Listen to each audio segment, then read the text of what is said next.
Намайг Цэрэнд Оржийн Наран гэдэг би Чоолсон сумын ерөнхий боловсролын сургуульд 31 дахь жилдээ багшилж байна. Үүнээс бага ангийн багшаар тасралтгүй 16 жил ажилласан байна. За би энэхүү үед 3 дугаар шатныхаа үйл ажиллагааг ногоон уриалга 2022 гэсэн уриалгын дор 4 чиглэлд бол зохион байгуулж явуулж байгаа.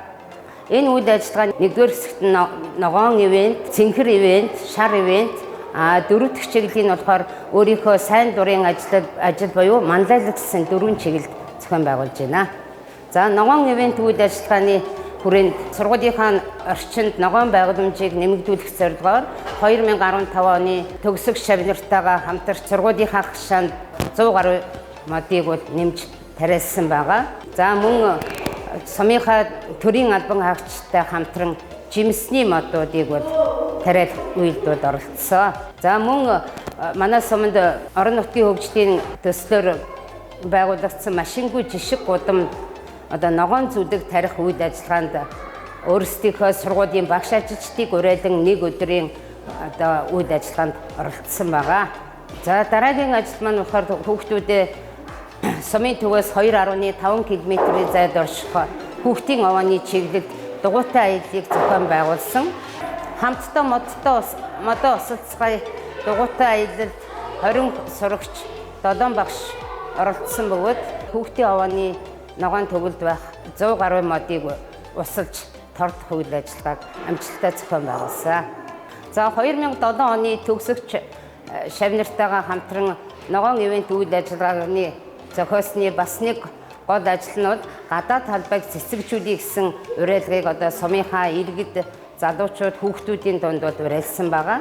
Ивентэд хүрэлцэн ирсэн хүүхдүүдэд гадаад талбай цэцгийн үрийг бас тарьж гэрийнхээ гадаад тариахыг уриалсан. Гадаад талбайг цэцэгжүүлэх уриалгын дор сумынхаа цэцэгчин хүүхэд, цэцэгчин өрх хамгийн сайн гадаад талбайгаа цэцэгжүүлсэн албан байгууллагыг дүгнэж урамшуулсан байгаа. Цэнхэр ивент үйл ажиллагааны хүрээнд Тэмэн хот, Баян булаг, Тарайн талбай гэсэн чиглэлд автобустай аяллыг Ахлах ангийн сурагчдын дунд зохион байгуулсан байгаа. Энэ аялалд Ахлах ангийн 39 сурагч, 6 багш, мөн сумын байгаль хамгаалагч, хөдөө аж ахуйн мэргэжилтэн гэсэн хүмүүсийн бүрэлдэхүүнтэйгээр аялсан.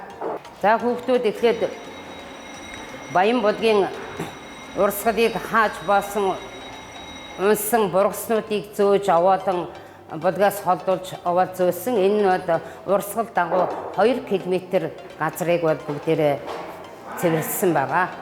Мөн Баян булгийн эхийг хашаажуулсан хэсэгт очиж хүүхдүүд өөрсдийн гараар байгальд ээлтэй аялах уриалгыг бичиж үлдээн шинээр 2 пайцыг хадаж тогтоосон байгаа. Энэхүү аялал маань эхлээд Тэмээ хад, дараа нь Баян булаг, тэгээд тариалангийн газар дээр очсон. Баян булаг дээр очиход Баян булгийн урсгалыг хааж байсан мөчрийг манай хүүхдүүд бүгдээрээ цэвэрлсэн. Тэгээд цаашаа тариалан дээр очиход бидний мэдэхгүй техник төхөөрөмж маш олон байсан. Тэрнтэй танилцсан. Миний хамгийн сэтгэлд дурсамжтай үйлдэл нь бол Баян булгийн аршаан дээр очиж Баян булгийн тэр ойр орчинд гол хог бургасыг түүсэн хамгийн надад дурсамжтай санагдсан. Мөн тэр хүүхд шиг гэлтгүй бид нэр байгаль орчноо хамгаалах ёстой байна гэдгийг маш их ойлгосон. За шар ивент үйл ажиллагааны хүрээнд бага ангийн сурагчдын дунд байгаль дахь уншлага үйл ажиллагааг зохион байгуулсан байгаа. Энэ үйл ажиллагаагаа Чоолсонгийн хөшөөний цэцэрлэгт хүрээлэнд зохион байгуулсан. Үүнд бага ангийн 190 сурагч 8 багш оролцсон. Битэдэс гадуур уншлагыг энэ гадаад талбай сайхан ногоон орчинд майханд зохион байгуулахад хүүхдүүд маш их сонирхолтойгоор идэвхтэйгээр оролцож байсан, харагдаж байсан. Эцэг иргэдийг уриалсан нөлөөлийн ажил. Сумын төвийнхөө 221 иргэдээс онлайн орчинд санал асуулга авсан. За энэ санал асуулгын үр дүнд 36.7% нь хувинцар шанаг хэрэгжилж байна гэсэн тоон судалгаа гарсан байгаа. За энэ судалгаагаа үндэслэн 1-р шангаа солио гэсэн уриалгыг сумын иргэд байгууллагуудад хөргүүлэн нөлөөлийн ажлыг зохион байгуулж эхэлсэн. Энэ хүрээлэн байгаа орчиндөө эрүүл мэндийг хамгаалахын тулд хамгийн түрүүнд биднэрт шангаа солих боломж бий гэж үзсэн. Тэгээд эрүүл хэрэглээ зөв дадлыг түгээн дэлгэрүүлэхэд өөрийнхөө багаахан ч гэсэн хувь нэмрийг оруулах зорилгоор Ахмад Настангууд болон урайдагт идэвхтэй оролцож байгаа хүмүүстэй бол өөрийн зүгээс бас 10 ширхэг төмөр буюу хөнгөн цагаан шанагыг бэлэглэн сольж өгч бас урайлгаа идэвхжүүлсэн байгаа. За миний энэ сүүлийн судалгаанд бол төврийн аргаар 100 гаруй хүнээс судалгаа авч үзэхэд бол шанагаа сольсон хүмүүс бол 21.6%-тай 9% нь бол удахгүй солино гэсэн үр дүнгууд хэлсэн байгаа. Хүрээлэн байгаа орчиндөө хог хаяг үүсэхгүй тулд сольж авсан хувьцар шанагыг цэцгийн сав болгон ашигласан. Энэ цэцгийн саваа болонгууд би сургуулийнхаа дотуур байранд очиж цэцгийн мандлыг нь бол сольж шинээр цэцэг суулгаж тарьсан байгаа.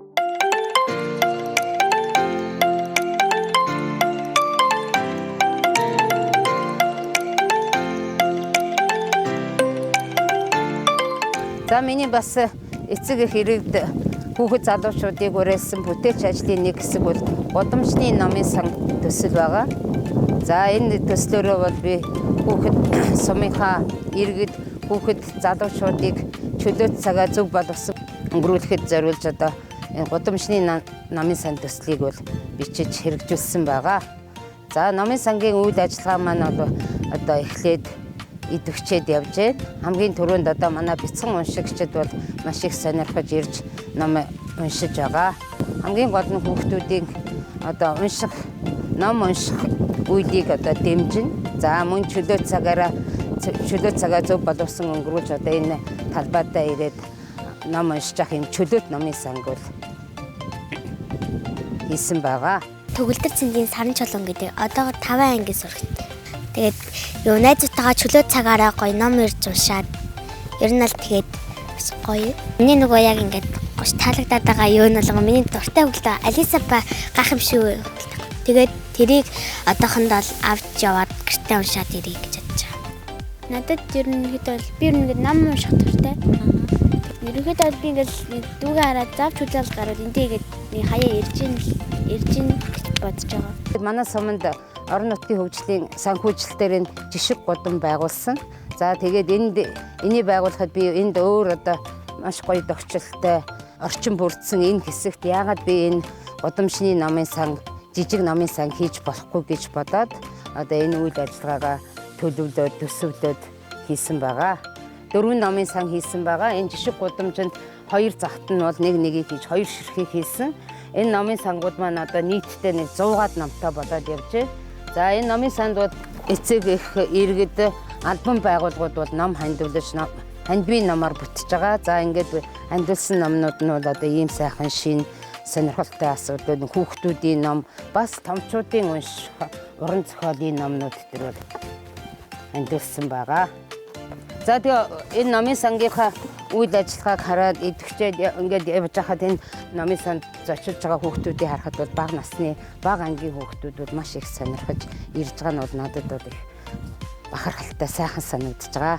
Ингээд цаашдаа бол номын сангийнхаа үйл ажиллагааг бол улам идэвхжүүлж явна гэж бодож байна. За дараагийн нэг бүтээлч ажлын санаа бол дугуйн зогсоол байна.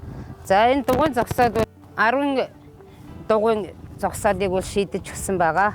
За анх манай сургуулийн гадаад талбайд дугуйн зогсоол байхгүй. Дугуйтай ирсэн хүүхдүүд бол энд одоо хашаа налуулж орхих, мөн хашаанаас дугуйгаа уйж орхидаг байсныг бол олж хараад энэ асуудлыг бол шийдэж болох юм а гэж үзээд дугуйн зогсоолыг хийж байрлуулсан байгаа. За хүүхдүүдийн хувьд бол энэ дугуйн зогсоолтой болсонд бол их баяртай байгаа. За тэгээд энэ дугуйн зогсоол гэдэг бол хүүхдүүд бас нэг хотын соёлд бол багахан ч гэсэн одоо суралцж байна гэсэн үг юм а. Тэгээд бас хүүхдэд энд ээлтэй орчин бүрдүүлэхэд дугуйгаа бас энэ зогсоочод орно. Бас ээлтэй орчин бүрдэж гэнэ гэж үзэж байгаа.